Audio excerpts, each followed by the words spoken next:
Sziasztok! Rajzoljunk együtt csikóhalat. Először megrajzoljuk a fejét. Egy hullámos vonalat húzunk, így, majd ez alá még egyet, és ezeket összekötjük a bal oldalt. Jobb oldalon pedig egy ilyen hullámvonallal kötjük össze. Kész is van a feje, rajzoljunk bele a szemét.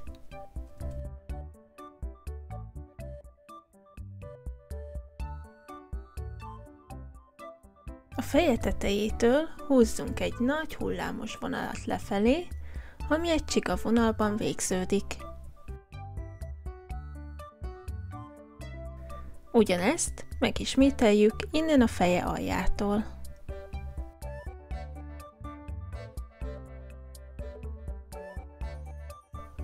Majd visszajövünk ide, és még egy hullámos vonalat húzunk lefelé.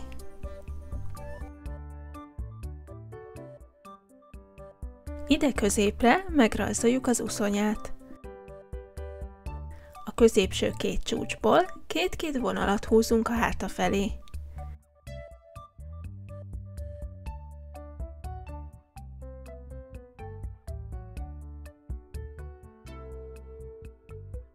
Majd végig a hátán hullámvonalakat húzunk.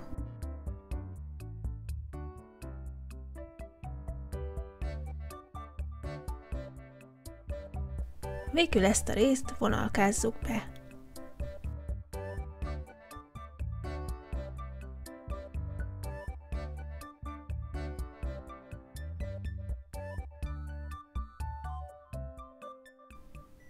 Ha elkészültetek, színezzük ki!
El is készültünk, remélem tetszett, és legközelebb is velem tartotok.